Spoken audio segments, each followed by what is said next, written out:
Before I died the first time, I spent 12 years drafting contracts that nobody read until it was already too late to back out. My fiancé called it the most boring job on earth. My business partner called me the fine print guy, right before he forged my signature and walked off with the company. So when the sky cracked open and a system window asked 300 of us to choose a boon before the convergence hit, while everyone around me grabbed fire, lightning, claws, and wings, I walked to the very back of the list and picked the only boon nobody else wanted, Notary's seal. Somebody laughed so hard he choked on his own spit. 11 months later, that same man was on his knees outside my gate, begging me to let him sign. This wasn't my first time living through this. The first time, the world ended in silence. No countdown, no warning, just claws through a window at 2 a.m. I lasted 4 days. This time, the system gave us 7, counting down in the corner of everyone's vision, and I intended to use every single hour of it.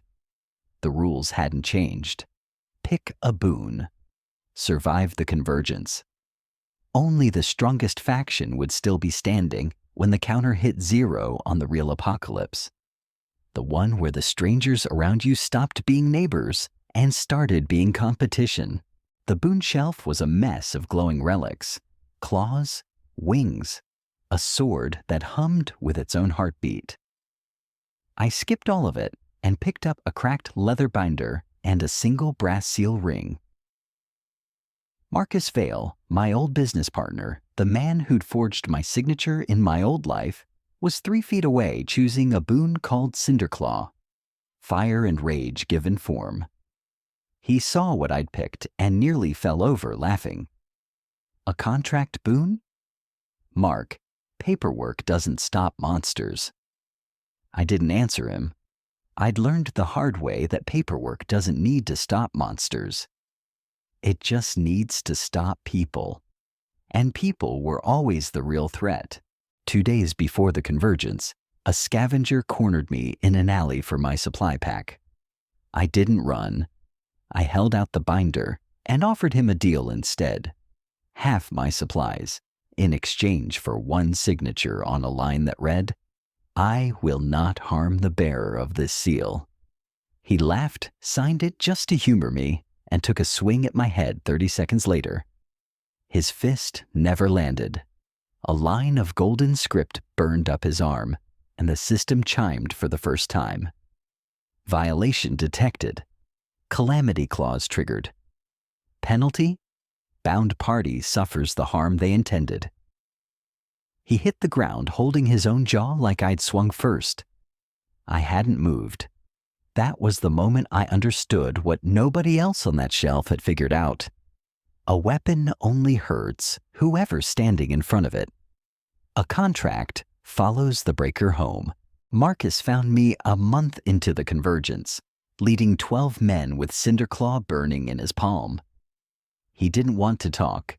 He wanted my growing stockpile, and he figured a man with a binder couldn't stop a man on fire. So I offered him a truce instead of a fight. 1 clause, plain language. Neither party will act against the other's people for 30 days. He signed it without reading past the first line, the same way he'd forged my name without reading what it would cost him.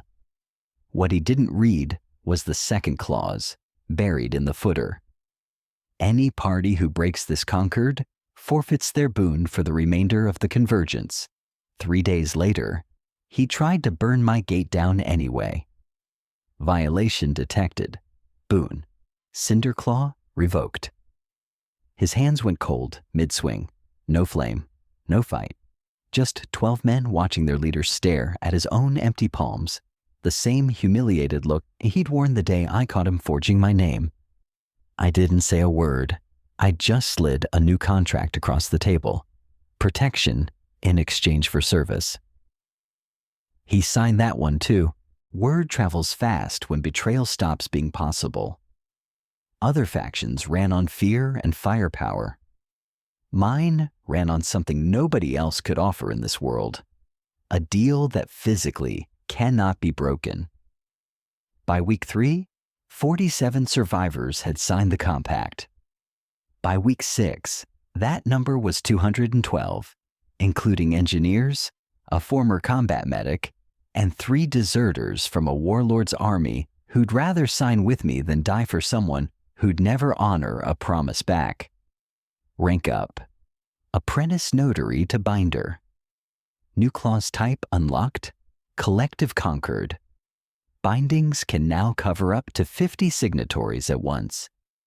We built a trading square at the center of camp, the only place in 200 miles where a deal made at dawn was guaranteed to hold by dusk. People didn't just want my protection. They wanted my paper. The Hammer Cartel ran the Eastern Ruins through pure brutality. 600 armed raiders under a warlord called Korik, who'd never lost a fight he could see coming. He rode up to my gate with 40 trucks and an open hand. Sign over your territory, or I level it.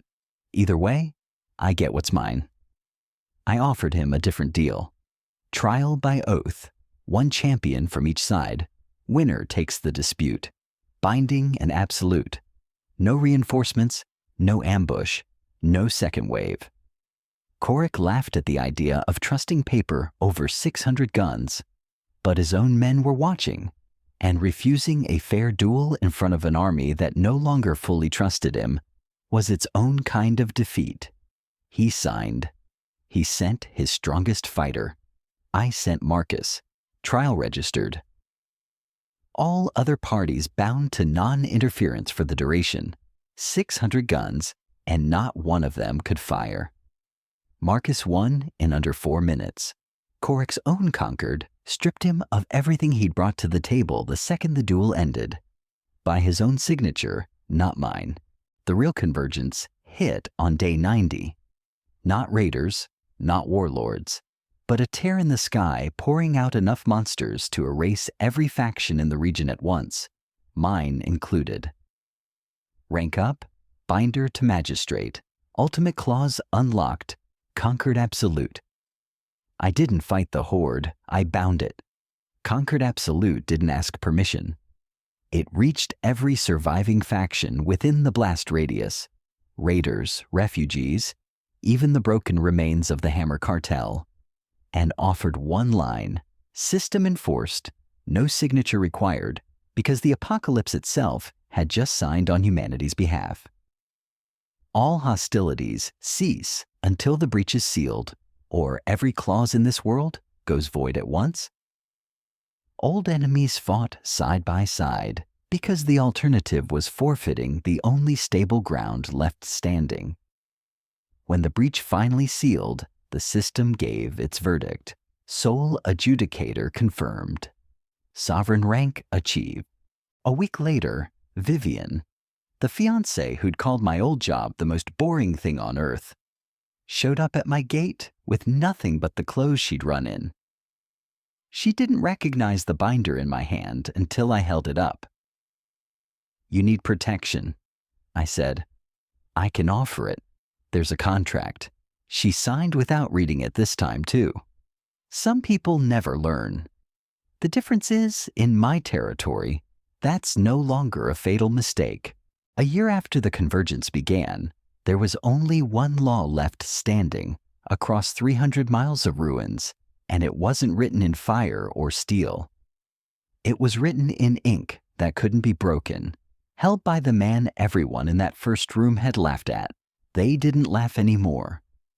That's the story of the man who turned a pen into the only weapon nobody in the apocalypse saw coming. If you want the next chapter, the day Korik's old allies came back with a deal of their own, make sure you're subscribed because that one's coming next. And when that moment came, Korik realized surviving the end of the world had never been the hardest part. Deciding who deserved a second chance was. Some debts had grown heavier than bullets, and some promises had lasted longer than cities. What they offered could rebuild everything he had lost, or finish what the apocalypse started. You won't want to miss that one.